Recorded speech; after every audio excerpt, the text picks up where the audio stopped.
कहानी का शीर्षक है कफन भाग दो हमारी कहानियां। सब्सक्राइब @सीमा मुदगिल। कफन लाश के साथ जल ही तो जाता है और क्या रखा रहता है। यही 5 रुपए पहले मिलते तो कुछ दवा दारू कर लेते। दोनों एक दूसरे के मन की बात ताड़ रहे थे। बाजार में इधर उधर घूमते रहे। कभी इस बाजार की दुकान पर गए, कभी उसकी दुकान पर। तरह तरह के कपड़े, रेशमी और सूती देखे, मगर कुछ जचा नहीं। यहाँ तक कि शाम हो गई। तब दोनों ना जाने किस देवी प्रेरणा से एक मधुशाला के सामने जा पहुंचे और जैसे किसी पूर्व निश्चित व्यवस्था से अंदर चले गए। वहां जरा देर तक दोनों असमंजस में खड़े रहे। फिर घीसू ने गद्दी के सामने जाकर कहा, साहू जी, एक बोतल हमें भी देना। इसके बाद कुछ चिखोना आया, तली हुई मछली आई और दोनों बरामदे में बैठकर शांतिपूर्वक पीने लगे। कुछ कुंजियां ताबड़तोड़ पीने के बाद दोनों सरूर में आ गए। यीशु बोला, कफन लगाने से क्या मिलता, आखिर जल ही तो जाता, कुछ बहू के साथ तो ना जाता। माधव आसमान की तरफ देखकर बोला, मानो देवताओं को अपनी निष्पापता का साक्षी बना रहे हूँ। दुनिया का दस्तूर है, नहीं लोग बामनों को हजारों रुपए क्यों दे देते हैं। कौन देखता है परलोक में मिलता है या नहीं।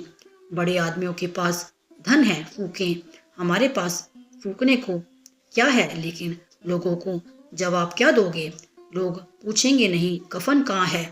गीसू हंसा, अबे कह देंगे कि रुपए कमर से खिसक गए, बहुत ढूंढा मिले नहीं। लोगों को विश्वास ना आएगा, लेकिन फिर वही रुपए देंगे।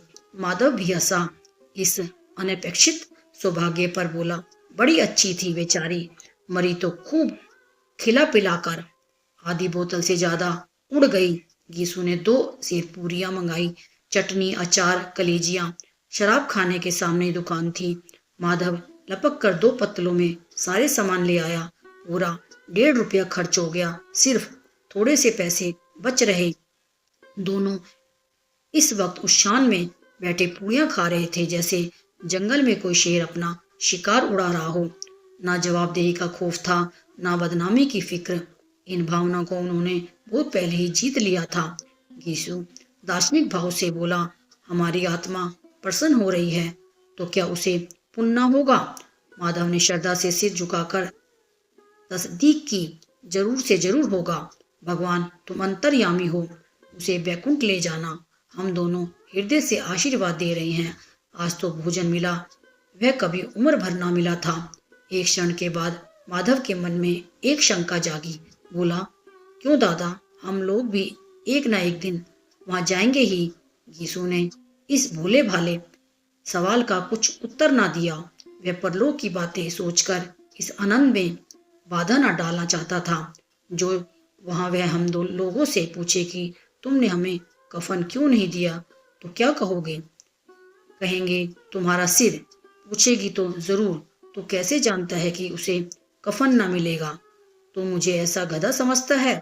60 साल का दुनिया में घास खोदता रहा हूं, उसको कफन मिलेगा और बहुत अच्छा मिलेगा। माधव को विश्वास न आया। बोला, कौन देगा। रुपए तो तुमने चट कर दिए। वह तो मुझसे पूछेगी। उसकी मांग तो सिंदूर मैंने डाला था। कौन देगा, बताते क्यों नहीं। वही लोग देंगे जिन्होंने अब की दिया है। हाँ, अब की रुपए हमारे हाथ न आएंगे। जो जो अंधेरा बढ़ता था और सितारों की चमक तेज होती थी, मधुशाला की रौनक भी बढ़ती जाती थी। कोई गाता था, कोई डींग मारता था, कोई अपने संगी के गले लिपटा जाता था, कोई अपने दोस्त के मुंह में कुल्हड़ लगाए देता था। वहां के वातावरण में जरूर था, हवा में नशा। इतने तो यहाँ आकर एक चुल्लू में मस्त हो जाते थे। शराब से ज्यादा यहाँ की हवा उन पर नशा करती थी। जीवन की बाधाएं यहाँ खींच लाती थी और कुछ देर के लिए यह भूल जाते थे कि वे जीते हैं या मरते हैं, या ना जीते हैं ना मरते हैं। और यह दोनों बाप बेटे अब भी मजे ले लेकर चुस्कियां ले रहे थे। सबकी निगाहें इनकी ओर जमी हुई थी। दोनों कितने भाग्य के बली हैं। पूरी बोतल बीच में है। भर पेट खाकर माधव ने बची हुई पूरियों का पत्तल उठाकर एक भिखारी को दे दिया, जो खड़ा उनकी ओर भूखी आंखों से देख रहा था और देने के गौरव, आनंद और उल्लास का अपने जीवन में पहली बार अनुभव किया। गीसू ने कहा, ले जा, खूब खा और आशीर्वाद दे। जिसकी कमाई है वह तो मर गई, मगर तेरा आशीर्वाद उसे जरूर पहुंचेगा।